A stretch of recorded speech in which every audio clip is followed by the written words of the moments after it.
Right. Well, we got some pretty good opportunities. I thought we didn't, knock down a couple shots early, but we got the ball to the rim and just, didn't finish. And but I thought Valpo did a great job. I thought they did a really good job of bottling us up and spreading us out offensively, and obviously trying to attack our size on the perimeter and knock down some threes. But our guys grinded it out. I thought Sasha was great in the second half. Isaiah just had back-to-back games where he didn't turn the ball over again, made his free throws down the stretch. Trevion got a couple real key baskets for us.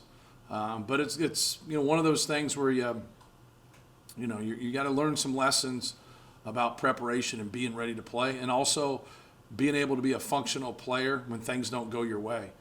Just in the first half, we had guys fouling and just putting them to the free throw line, and then they would foul us, and it seemed like they made all theirs and we missed all ours. You look at the stats, and that's not the case, but as a coach, it's how you feel.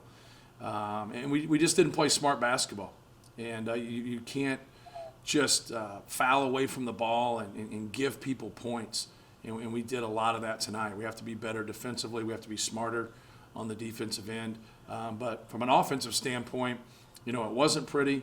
But we gave ourselves a chance. We didn't Valpo did a great job in the first half rebounding. We obviously did a better job in the second half to win that battle. And then obviously we only had 9 turnovers.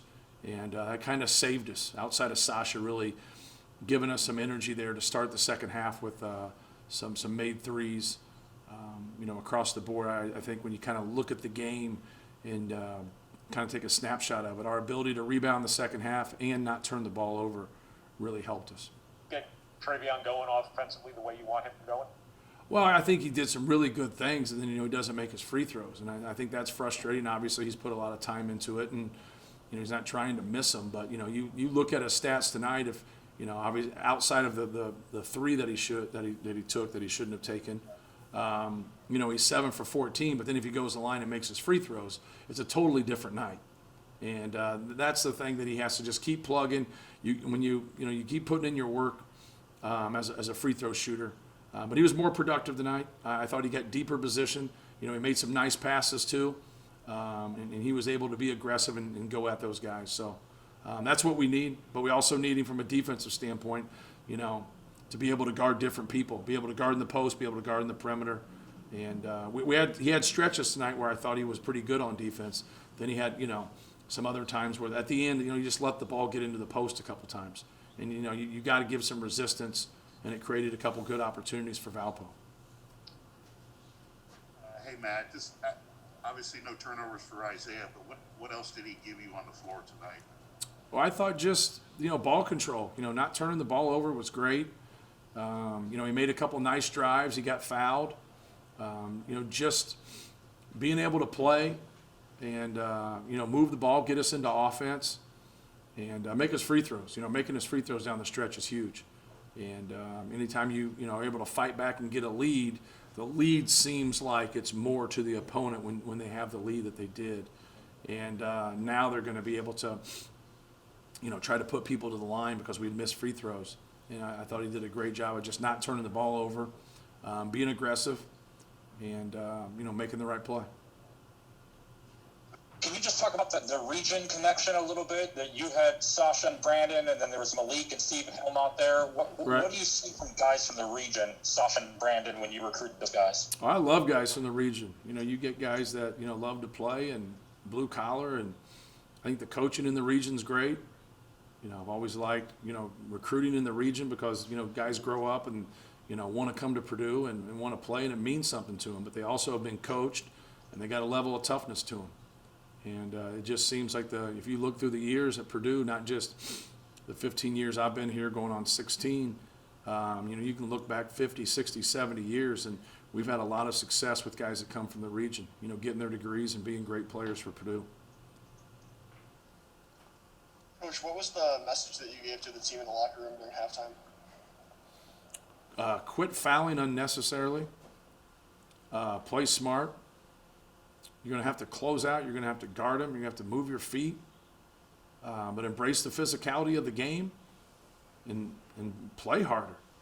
I just thought Valpo was quicker to the ball. I thought they played harder. Sure, they made a couple threes, but you go to the free throw line and miss shots, and you go to get some open threes and you miss shots, and you get the ball at the rim and you miss shots.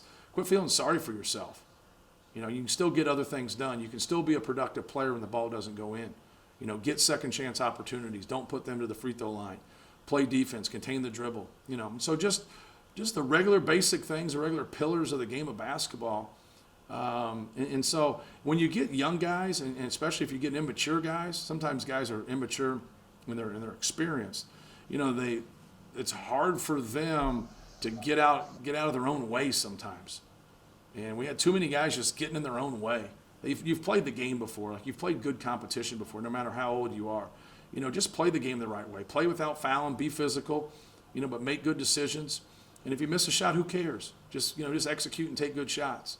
And, I just thought we were defunct in those areas, and just kind of put our heads down. And it was great to see some guys really pick us up. I thought Isaiah and, Sasha, Trevion, gave us a spark, and then different guys kind of gave us sparks, throughout that second half. So it was good to see them respond. It was a grinder. We didn't play that well, but I think Valpo had a lot to do with it. They're in a different situation than us. Like, we've had more practices than them. Sure, we have two guys that are out, but when you take the time off they have and then come back, it's been harder on them than it has been us. And then they're playing on the road, and then more fouls are called against them. So you got to tip your hat to them and the effort and just the preparation and the coaching, especially rebounding from only scoring 50 points at UIC. It's hard to pick your guys up and go back on the road again, and they were able to do that. I know it doesn't feel good because they lost, but they're going in the right direction, and hopefully we can learn from some of the things today, and we can go in the right direction too.